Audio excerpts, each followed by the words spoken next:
paz do Senhor, eu sou Thaís Araújo, nós estamos aqui mais uma vez no programa Mulheres com Esperança, programa oficial da UFADVille, da União Feminina da Assembleia de Deus de Joinville. E mais uma vez vamos tratar sobre algum tema. Hoje aproveitamos a estadia da nossa missionária Samira Santos para falar sobre esse tema atual que é gratidão. Estamos no final do ano e precisamos agradecer sempre, mas geralmente as pessoas dizem, no final do ano eu vou agradecer as bênçãos. Então chegou o momento de agradecer e o tema de hoje vai ser gratidão no chamado. Aguarde, não saia daí e depois compartilhe esse vídeo com suas amigas.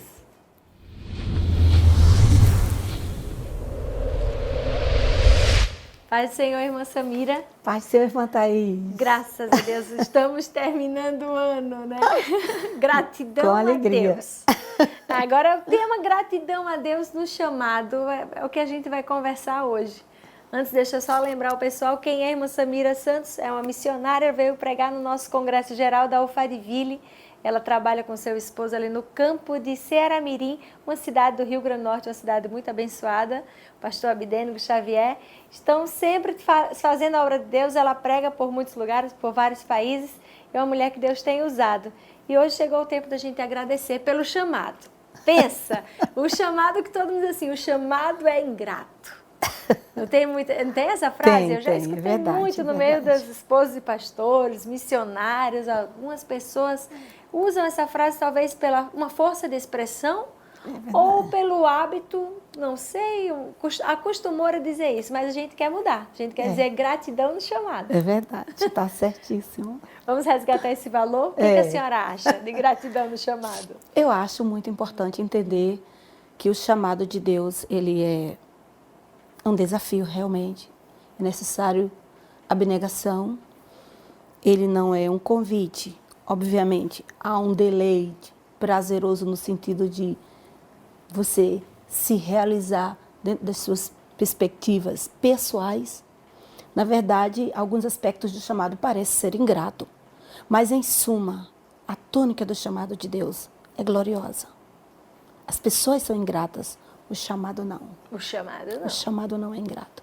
O chamado é prazeroso, é um privilégio você poder participar de um programa elaborado por Deus. Não é todo mundo, gente. Não é para todas.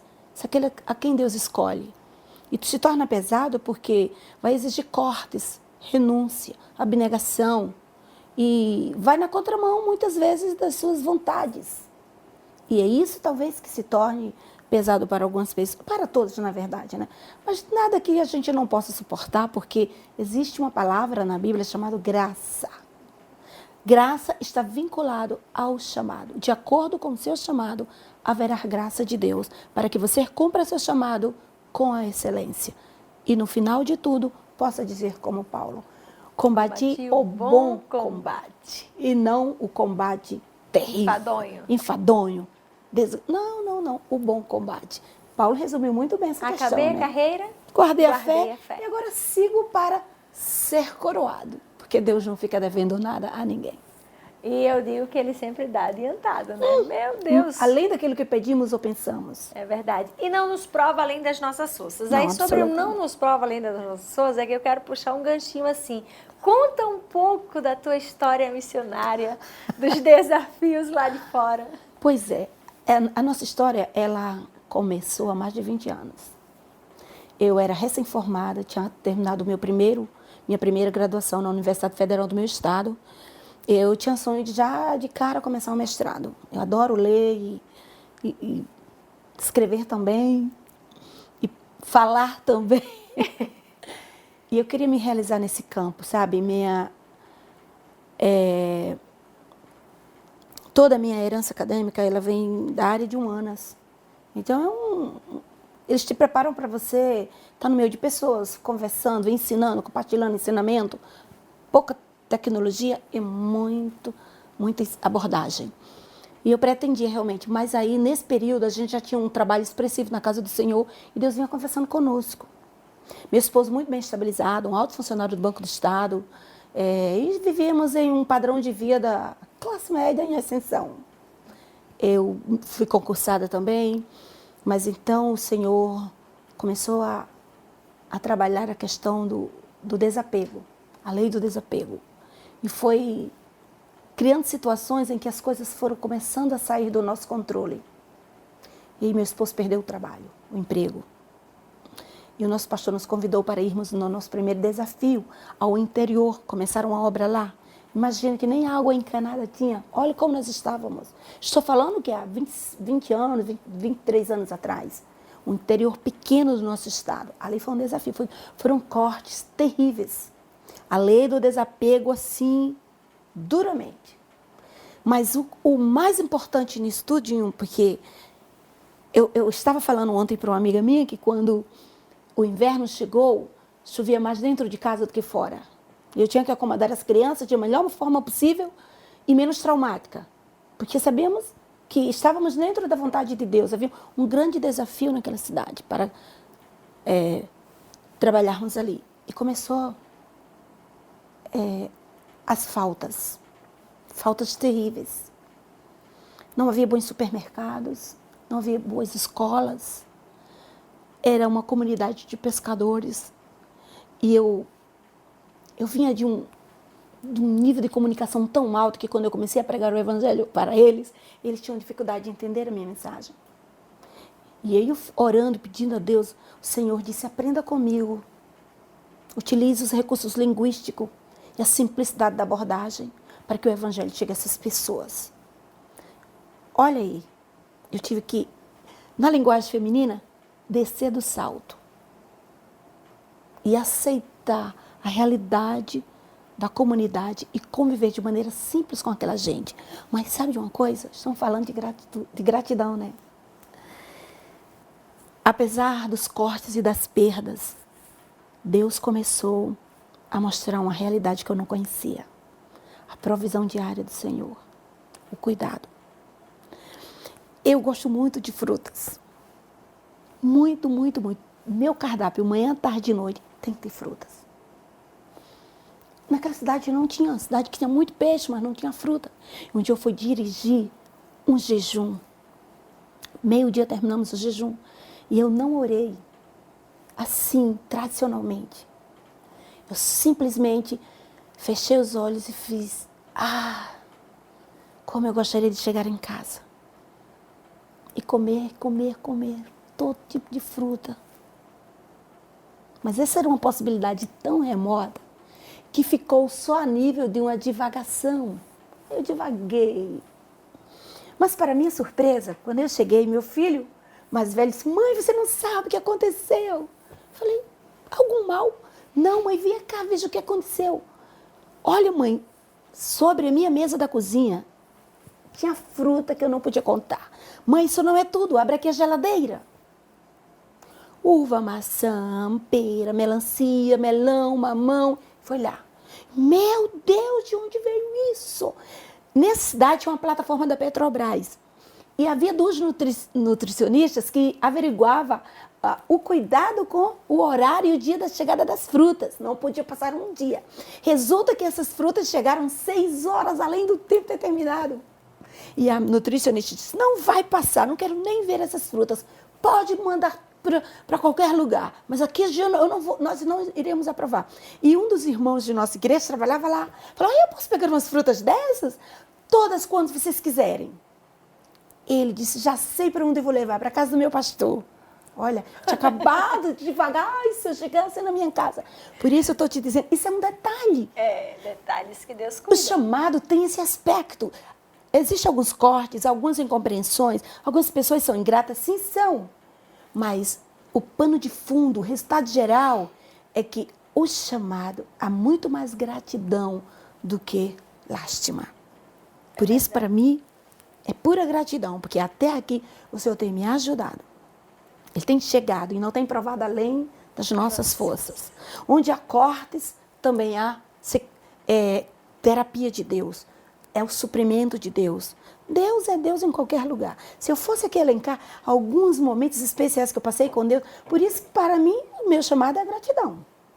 Gratidão sempre. Sempre, sempre. Tem algum personagem bíblico, nós vemos que Abraão tem um chamado fortíssimo, e quando a gente pensa em chamado, olhando à luz da Bíblia, a gente olha logo para Abraão. É verdade. Mas você tem algum outro personagem, alguma escavação que nós não conhecemos sobre um chamado e que tenha essa gratidão, que mostra essa gratidão? Olha, eu vou te contar uma coisa. Existem 3 nomes no Antigo Testamento para mim. Abraão, não posso falar sobre fé se não trazê-lo. Tá? Exatamente. Ele não excede. A fé de Abraão não excede de maneira nenhuma da Canané. Estão no mesmo nível. Foi Jesus quem nivelou. Tá? Mas eu vou te contar uma coisa. Para mim, o chamado de Moisés é ímpar. Ele deixou muito para trás. Muito, muito. Ele foi educado em um palácio. Ele realmente foi preparado, treinado para ser um futuro faraó. Ele esteve no meio da elite pensante. Tudo de bom do Egito passou pelas mãos de Moisés. Mas quando Deus o chamou e o levou para uma região desértica, foram cortes profundos. E sabe de uma coisa? Não foi 40 dias. Não. E nem 1 ano. Gente, este homem caiu no anonimato. E ele teria realmente se sucumbido. E a ingratidão do povo, não do chamado, Não, é ressaltada, né? Exatamente. Olha, os cortes foram tão profundos, mas aí onde que eu estou te mostrando, e você falou para mim um versículo assim, que Deus não vai além das nossas forças. Ele sofreu cortes assim, deixou toda a herança de glória e de excelência do Egito, a parte da compreensão de uma família hebreia, que ele sabia, que tinha defendido os hebreus, não podia, nenhum dos vínculos, ele tinha mais acesso. Ele era agora um fugitivo, você tem ideia? Não estou falando que você é um missionário, estou falando que você é um fugitivo. Se você volta para o Egito, você corre risco de morrer. A própria família biológica não quer te receber. Então, querido, você não está bem. Mas o que é que Deus faz para trabalhar outro aspecto, a lei do desapego, a questão da humildade também nele, para que ele pudesse exercer com excelência o chamado dele? Deu-lhe uma família, uma esposa, deu filhos. Ele treinou o sacerdócio em casa, né? Que é de onde começa o Tudo, chamado, a base. Né? É a família. Aprenda e olha, e a parte disso ainda levou para um adestramento maior quando ele teve que pastorear as ovelhas do seu sogro, o rebanho. Olha, família e ovelhas. Paciência, cuidado, atenção. Gente de Deus, parece ter sido muito ingrato, não, você não acha? Você não acha? Depois Deus traz novamente para o Egito com uma missão. Livrar o povo de Israel do Egito. Ele tenta persuadir Deus. Eu não sou a pessoa certa, tem uma pessoa mais capaz. O Arão, ele está mais atualizado. Eu estou fora, estou descontextualizado. As minhas abordagens não servem mais para enfrentar um faraó. E eu sei muito bem quem é a síndrome dos faraós. Mas, apesar de tudo, Deus disse, você está preparado. Eu adestrei você em todos os ângulos que você precisa responder ao chamado. Vai que eu serei contigo. Ele fica 40 anos com uma população ingrata. Tem certeza que foi Deus que chamou? Jesus, aquela gente, quanto mais Moisés falava sobre uma terra boa que manda leite e mel, mais as pessoas pensavam no Egito. Sentiam falta. E nos alhos.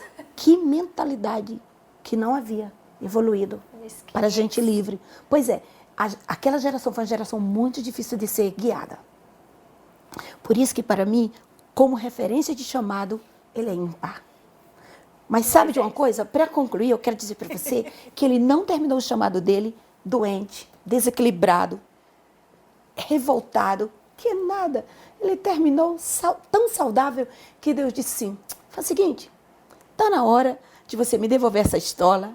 Suba lá no monte, por favor, e me devolver essa estola, porque você tem vigor aí para mais outra metade de... Pois é, para ele o chamado não foi ingrato. Deus teve que pedir, porque senão ele não devolveria. Então, se um chamado é ingrato, você quer devolver para Deus. Mas se você tem essa consciência de que é bênção, você não você fica, ai Deus, se porventura você renova as minhas forças, eu vou mais além. Para mim, é chamar de Moisés, perfil dele, a consciência dele, é modelo para a minha vida. Verdade. O chamado de Moisés realmente é algo que não se fala muito, viu? Verdade. Não tem muita diferença daquele povo de Israel para o nosso povo, porque Não. nós somos assim, nós temos essa tendência de reclamar, de olhar para trás. E não é muito comentado, é mais comentado sobre o chamado de Abraão. Mas o chamado de Moisés toca profundamente o nosso coração nesses cortes. Eu precisei sair da minha terra, eu precisei também largar uma história ali, juntamente com meu esposo, e atender o chamado de Deus aqui. Mas Deus não podia ter chamado lá. Poderia. E chamava. A gente trabalhou lá, só que depois ele mudou o rumo da história. Porque o chamado de Deus é de prerrogativa soberana, né? É verdade. Ele é soberano. Sabe o que ele quer fazer. Quando vocês atenderam na igreja da Colômbia, é Colômbia, né? Colômbia. Isso, você tem uma história assim do seu chamado que foi fortíssimo, que você disse assim, eu poderia até abrir mão agora, mas eu sei que foi Deus que me chamou. É verdade. Sempre tem aquele testemunho mais marcante. É o seguinte, é que o chamado de Deus, por isso que é chamado de Deus, ele é soberano e Deus não investe para perder. Então, quando Deus nos chamou para a Colômbia, nós estávamos desenvolvendo um trabalho muito bom em uma das cidades do Rio Grande do Norte. E o trabalho estava crescendo muito, mas chegou o tempo. E o nosso pastor nos requisitou e organizou a documentação para nos enviar à Colômbia. E foi assim algo... Para mim, eu amava a Colômbia, porque eu comecei a orar por Colômbia quando o pastor disse que provavelmente nós seríamos a família a ser enviada, mas deveríamos aguardar o tempo de Deus. Então, eu já comecei a interceder por Colômbia, porque Colômbia era uma área de desafio, o 39º país, em igreja perseguida, tem a questão da guerrilha, das Farc, e nós sabíamos que não era uma terra tão fácil de se fazer obra missionária. Mas então nós fomos para a Colômbia. Gente, naquele lugar, eu não sabia falar o espanhol, eu tinha pequenas noções, já estava estudando, mas é uma cidade bem típica, porque na igreja que meu esposo foi pastorear, tinha um policial. Todo culto ele ficava lá com a escopeta na mão. E isso não era de praxe na nossa igreja, eu fiquei apavorada. Mas por que você está armado? Porque eu sou segurança da igreja. Como assim você é segurança da igreja? Não é porque se acontecer alguma coisa, uma guerrilha de bairro tentar entrar aqui, e vocês são estrangeiros, sotaque, enfim, nós precisamos estar a postos. Pelo amor de Deus, não utilize essa arma. Então você ora para que nunca seja necessário. Tem ideia do que é isso? Para você ver a realidade naquela época da Colômbia. Graças a Deus, que hoje, graças a Deus, que a Colômbia vive uma nova realidade. Mas naquela época não era assim. Então, colocar a família dentro de uma cidade, de uma cultura de violência como essa, gente, parecia ingrato, você não acha? Uhum. E alguns pastores amigos disseram, por que Colômbia? Sabemos que vocês têm potencial missionário e que não procuram outra nação. Colômbia é um risco para seus filhos. Pastores podem ser sequestrados, filhos podem ser também. Olha, isso já surgiu uma onda de pavor. Mas nós fomos. Aí foi o corte, porque eu era concursada há 10 anos do Estado e tive que romper com o meu vínculo de trabalho, quebrar as pontes, vender tudo e fomos só com a família e algumas peças pessoais. Começar do zero, em uma nova cultura, com nova língua, novos costumes. Olha, eu te digo uma coisa. Não, tudo bem que isso não foi um choque cultural da dimensão da Ásia, mas foi um choque cultural. Até a própria liturgia do culto da igreja. Você sabe que os latinos são expressivos, eles batem palma, eles dançam. Tudo isso a gente vendo a igreja meio que tradicional. Então, enfim, os 6 primeiros meses, não. Eu acho que eu não me comunicava com a gente, porque eu levava, assim, uma estrutura que eu queria migrar para uma nova cultura. E você sabe que você não pode fazer isso, né? Depois que eu concebi essa ideia e tive a oportunidade, quando retornei para o Brasil, de coordenar o curso de preparo missionário, você sabe que você não pode...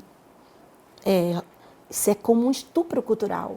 Não pode chegar com sua cultura e trazer e fazer as pessoas absorvê-la. Isso é agressivo demais. Mas até eu aprender isso, eu achava que a igreja não estava me recebendo. O estilo de cantar, o estilo de adorar, o estilo de pregar. Você não pode gritar nos púlpitos dos latinos porque eles não te ouvem. É assim. O estilo é tão interessante porque você já vem de uma cultura assim que você lê um versículo, solta a Bíblia e vai, coisa por coisa. Não era assim na Colômbia. Você tinha que estar o seu sermão prontinho, introdução, desenvolvimento, conclusão. Lê, explica e aplica. A mente do latino, por incrível que pareça, está condicionada a esse estilo de sermão. E eu louvo a Deus porque Deus me levou para essa nação, para me educar para esse tempo do Brasil. Porque hoje nem no Brasil você pode chegar gritando de ponta a ponta e ninguém vai ouvir. Você tem que ter uma centralidade das escrituras, imposta a voz em determinados momentos, com alegria, com a graça, com a unção, mas sempre voltando para o texto, para o sermão. Eu gosto demais disso. E eu não era assim, porque olha para o meu temperamento. Eu comecei correndo de um lado para o outro no púlpito, derrubei jarros, taças de água, coisas assim que... É uma história, é uma história. Mas então, estamos falando realmente de chamado, de ingratidão. E o chamado molda. Molda. Meu São esses Deus. cortes. E de acordo com o que Deus vai realizar na tua vida, você vai passando por essas escolas. E cada escola, amigo, é um desafio. E por isso você tem que entender, você tem que buscar ajuda para compreender o seu chamado, porque você não acha que Deus está indo forte demais e nem você escute vozes paralelas desconstruindo a tua confiança e o teu acolhimento do chamado. Mas isso é demais, você tinha esse padrão de vida. Veja agora, eu nem estou contando a questão de mudança de padrão de vida, porque, amiga, eu trabalhava e tinha meu salário, minha autonomia financeira, e passei a viver da fé e pela fé. Sim, porque no futuro o tema de fé deveria ser tema de minhas mensagens. Porque sem fé ninguém pode agradar a Deus e se há alguma coisa que você não pode perder é a fé. E Paulo deixou isso bem claro. Eu combati o bom combate, acabei a carreira, mas eu estou com a fé firme. Em nenhum momento pode ter tido crises, mas não abstinência. Não. A fé constituiu. E só dá para falar quem vive. Quem vive constituiu uma estrada de glória na vida do apóstolo Paulo. Porque para ter estrada de glória, você tem que perseverar na fé. Porque Deus não mente, não brinca de ser Deus. Não dá espaço para descrença. Se vai caminhar com Deus, deixa que a fé seja trabalhada. Aprende a descansar nele. Porque senão você vai achar que seu chamado é ingrato. É. Certo É que sim? É verdade. Eu fui trabalhada ali, Tem muitos que cortes. crer. Quando eu aprendi a falar o idioma, eu entrei no contexto cultural e já estava mais ou menos adestrada no estilo latino, era hora de voltar. Parece ingrato, não? Parece. Mas é porque o trabalhar de Deus é diferente do Até nosso, ali Deus né? queria. Mas agora me levam para ministrar Colômbia, Venezuela, Paraguai, Bolívia. E eu chego, estou em casa. Aprendi Deus aqui. le bendiga, hermanos, já de uma vez. E a igreja reage porque já sei como é o mundo latino. O chamado não é ingrato, ele é glorioso. E o treinamento de Deus, que pode parecer em alguns momentos ingrato, na verdade é efetivo para aquilo que Deus quer na sua vida. É verdade. Quem almeja episcopado, excelente coisa almeja. Isso, Mas tem que eu ser digo treinado. quem almeja o chamado, quem diz assim, Senhor, me chama, me convoca, eu quero fazer alguma coisa na tua obra. Parabéns, você está pensando certo. É verdade. Se disponibilize, coloque-se à disposição, diga, irmã, me chama para fazer alguma coisa no círculo de oração, eu quero cantar, eu quero ler um versículo, eu quero dar uma palavra. Vai treinando, né? No círculo de oração, pega oportunidade. Eu acho muito interessante que as pessoas às vezes dizem assim, ai, Thaisa, mas é que eu não gosto de me oferecer. Pois eu me ofereço para fazer claro. para Deus, eu me ofereço. Isso aí chama-se Conta espírito comigo. voluntário. Pois é, Deus conta conosco e esse conta conosco não é esperando sempre que você tem que ficar aguardando um memorando para ser convocada, solicitada a sua presença. Não, esteja no círculo de oração, participe, coloque-se pronta para ajudar, chame uma irmã, chame uma vizinha, ofereça-se, por exemplo, para discipular alguém. Isso. Uma mulher da sua idade, mais ou menos, aceita Jesus, isso é uma estratégia excelente no discipulado feminino que nós desenvolvemos aqui em Joinville. Pronto. Uma mulher da sua idade aceita Jesus, o pastor, eu tenho o meu tempo disponível à tarde. Deixa eu conversar com ela, ver se ela pode me receber na casa dela algumas vezes e fazer aquela lição do discipulado. Não é isso? Já cria um vínculo, chama essa mulher para o círculo de oração, matricula e com certeza você vai ser usada. E o chamado de Deus, ele começa assim, É pequenininho, verdade. e depois vai se expandindo porque Deus quando vê que você está disposta a trabalhar, Ele não te solta mais. O chamado de Deus é glorioso, Ele nos molda, como eu conversei agora com o Samir. Ele muda a nossa maneira de pensar, a nossa maneira de ver as pessoas. E a recompensa é certa. Deus não fica devendo nada a ninguém, Ele paga adiantado. Tá bom? Que Deus te abençoe. Vamos orar? Vamos orar. Vamos orar agradecendo a Deus mais uma vez. Paizinho querido, nós te louvamos pela oportunidade de sermos chamadas por Ti. Te agradeço pela vida da irmã Samira. Usa a Tua filha onde ela estiver, onde ela chegar para ministrar a Tua palavra. Abençoa todas as irmãs do círculo de oração que se coloquem como voluntárias, que atendam o chamado. Abençoa os nossos pastores, os nossos líderes, as irmãs da Alfadiville, todas as esposas de pastores. Cobre-nos com o Teu sangue, nos ensina a olharmos para o Teu chamado, Senhor, com gratidão e disponibilidade. Em nome de Jesus. Amém. Que a graça de Deus nos alcance. Pode se despedir? Glória a Deus. Que você continue servindo a Deus com alegria, com suas habilidades, porque existe o chamado coletivo e o chamado específico. E você vai trabalhando, como disse a irmã Thaís, as habilidades vão fluindo e você vai se localizando no corpo da igreja e servindo com alegria. A partir daí, não se surpreenda se Deus te chamar pelo nome e te sinalizar um chamado específico, glorioso. E seja grata por isso. É verdade. Então eu quero agradecer a você que ficou assistindo, você que tem um chamado que já descobriu qual é. Coloque-se à disposição. Você que ainda não sabe para que Deus te chamou, Ele te chamou para servir. Então, peça a oportunidade, diga, irmão, eu quero servir em alguma coisa, faça algo para Deus. Não fique acomodada, não fique parada, esperando todas as coisas chegarem até você, mas faça a sua parte, tá bom? Quero agradecer a irmã Maria Helena pela confiança de mais uma vez estarmos aqui no programa Mulheres com Esperança, agradecer a oração de todas as esposas de pastores, da diretoria da Alfadiville, todas as irmãs que estão no círculo de oração. Que Deus nos abençoe. Compartilhe esse vídeo com mais alguém, porque as suas amigas também precisam ser edificadas. Que Deus te abençoe.